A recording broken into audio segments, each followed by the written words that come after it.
Hi guys, welcome back to the diary of an Indian mom. आज की इस video में मैं आप लोगों से बात करने वाली हूँ लोअर केस या जो स्मॉल अल्फ़ाबेट होते हैं वो बच्चों को कैसे इंट्रोड्यूस करें उस बारे में।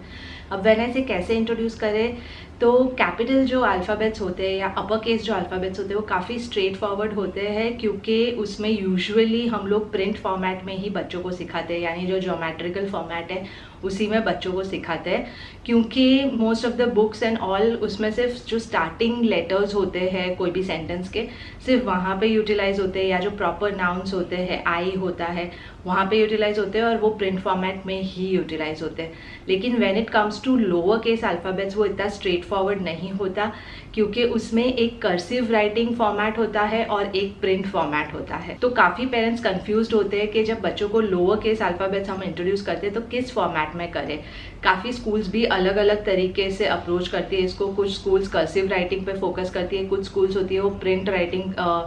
फॉर्मेट पे फोकस करती है। अगर हम बच्चों को दोनों फॉर्मेट्स एक साथ इंट्रोड्यूस करें या कभी प्रिंट फॉर्मेट और कभी कर्सिव राइटिंग फॉर्मेट में करें तो हो सकता है कि कंफ्यूजन हो इस एज पे, और इसलिए इस वीडियो में मैं स्पेसिफिकली बात करने वाली हूँ कि क्या प्रेफरेबल है, आपको कैसे इंट्रोड्यूस करना चाहिए बच्चों को लोअर केस अल्फ़ाबेट्स, ताकि उनके लिए आसान रहे उनको ग्रास्प करना, उनको आइडेंटिफाई करना एंड इवेंचुअली उनको लिखना। अब मैंने हमेशा ही ये बात पे फोकस किया है कि हो सके तो बच्चों को हमेशा lower case alphabets upper case alphabets के साथ सिखाए जाए या पहले सिखाए जाए, क्योंकि हर जगह रिटन फॉर्म में, बुक्स में, सब जगह उनको ज़्यादातर लोअर केस अल्फ़ाबेट्स देखने मिलेंगे, और इसलिए अगर वो साथ में इंट्रोड्यूस किए गए हो तो बच्चों के लिए रीडिंग आसान हो जाता है कंपेयर टू पहले अपर केस करो और फिर लोअर केस करो तो।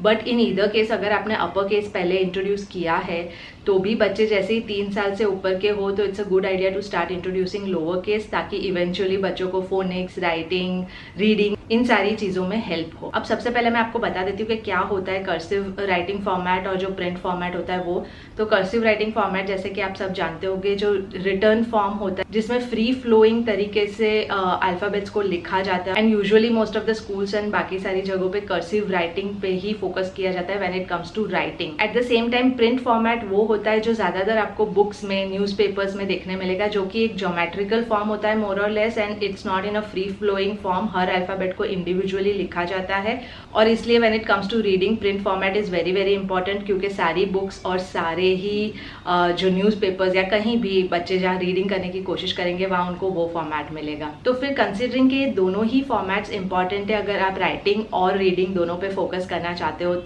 तो ये क्वेश्चन बहुत इंपॉर्टेंट हो जाता है कि क्या पहले इंट्रोड्यूस किया जाए बच्चों को। So according to me and most of the schools भी जो फॉलो करती है वो है कि बच्चों को पहले कर्सिव राइटिंग फॉर्मेट इंट्रोड्यूस करवाया जाए। इसके कुछ स्पेसिफिक रीजंस है। सबसे पहली चीज़, कर्सिव राइटिंग थोड़ा ज़्यादा कॉम्प्लिकेटेड होता है कंपेयर टू प्रिंट राइटिंग, और इसलिए आपने अगर बच्चों को कर्सिव राइटिंग में लेटर्स का आइडेंटिफिकेशन और राइटिंग सिखाया हुआ है तो उनके लिए आसान होता है इवेंचुअली जो प्रिंट फॉर्मेट में लोअर केस अल्फ़ाबेट्स होते हैं उनको रीड कर पाना। आपको अलग से उनको सिखाने की ज़रूरत नहीं पड़ती, वो मोर और लेस रिजेम्बलेंस से सीख पाते हैं और आइडेंटिफाई कर पाते हैं। दूसरी चीज़, क्योंकि कर्सिव राइटिंग रिटर्न फॉर्मेट में ज़्यादा यूटिलाइज होता है और राइटिंग ज़्यादातर डिफिकल्ट होता है compare to reading and identification, अगर आप कर्सिव राइटिंग फॉर्मेट बच्चों को पहले इंट्रोड्यूस करते हो तो बच्चों के लिए राइटिंग आसान हो जाता है, और फिर eventually as I said identification of print format alphabets is very easy अगर उनको कर्सिव राइटिंग आता है तो यानी बच्चे अगर एक बार फॉर्मेशन सीख लेते हैं कर्सिव राइटिंग फॉर्मेट में तो print writing becomes easier for them compare to उल्टा अगर आप करो। अगर आप उनको प्रिंट राइटिंग पहले इंट्रोड्यूस करते हो तो बच्चे वो तो सीख जाएंगे, आइडेंटिफिकेशन भी सीख जाएंगे, लेकिन जब आप उनको कर्सिव राइटिंग सिखाना शुरू करोगे तो it will be like starting from a scratch, क्योंकि उसकी फॉर्मेशंस अलग होती है और यूजुअली टाइम कंज्यूमिंग होती है बच्चों के लिए सीखना। इसके अलावा एक और बेनिफिट है कि जो कर्सिव राइटिंग फॉर्मेट होते हैं उसमें बहुत सारे जो अल्फ़ाबेट्स मिरर इमेजेस होते हैं नॉर्मली प्रिंट राइटिंग फॉर्मेट में, जैसे कि P हो गया, Q हो गया, या B हो गया, D हो गया, उन सारों की फॉर्मेशंस काफ़ी अलग होती है कर्सिव राइटिंग में, तो वो कन्फ्यूजन होने का टेंशन नहीं रहता कि B और D में बच्चा कंफ्यूज हो जाए, क्योंकि B एक अलग ही तरीके से लिखा जाता है when it comes to cursive writing as compare to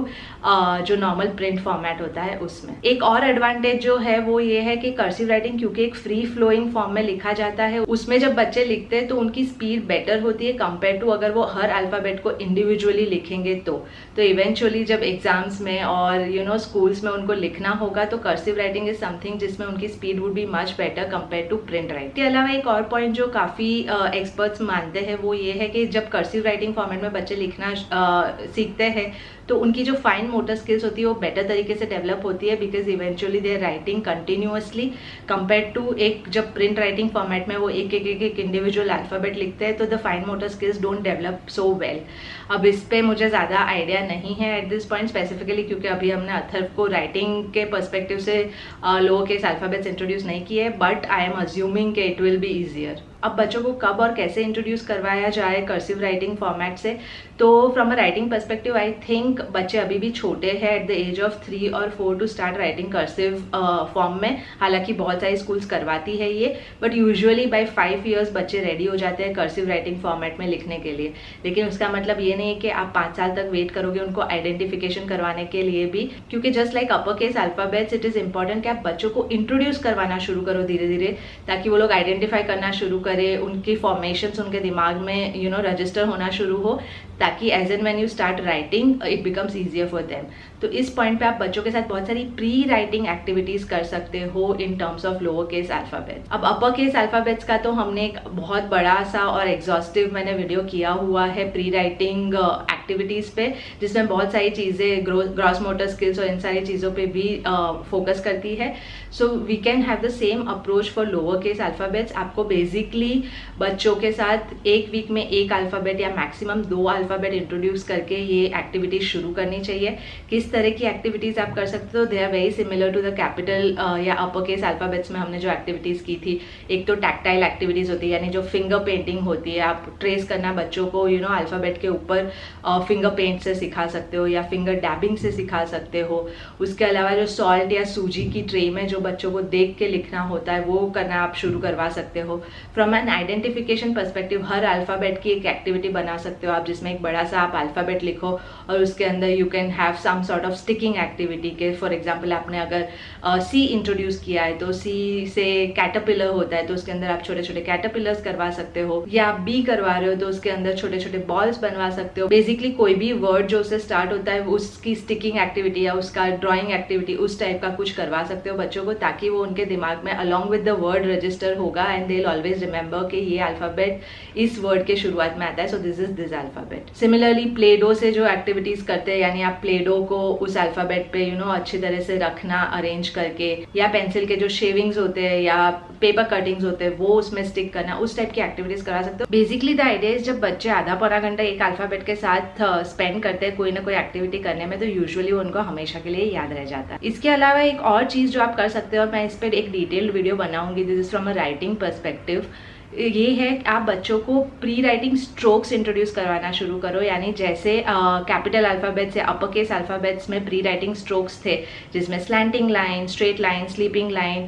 curves, ये सारी चीज़ें आपने बच्चों को इंट्रोड्यूस की थी ट्रेसिंग के फॉर्म में और धीरे धीरे इवेंचुअली फ्री फ्लोइंग फॉर्म में। वैसे ही लोअर केस अल्फाबेट्स और कर्सिव राइटिंग पर्सपेक्टिव से कुछ अलग अलग स्ट्रोक्स होते हैं जो आप बच्चों को सिखाना शुरू कर सकते हो, उनकी प्रैक्टिस करवाना शुरू कर सकते हो। मैं उसका एक सैम्पल यहाँ पे अटैच करूंगी to give you an idea of some of this strokes, but like I said I will do a detailed video, क्योंकि मोस्ट ऑफ माय ऑडियंस उनके बच्चे 4 साल से छोटे हैं, तो मैं इस पॉइंट पे राइटिंग पर्सपेक्टिव से बहुत डिटेल्ड वीडियो नहीं कर रही हूँ, because I don't think it's relevant और इतनी जल्दी शायद बच्चे राइटिंग करना शुरू ना करें। लेकिन फिर भी अगर आप चाहते हो तो स्क्रीन पे जो लगा हुआ है उस पर्टिकुलर चार्ट को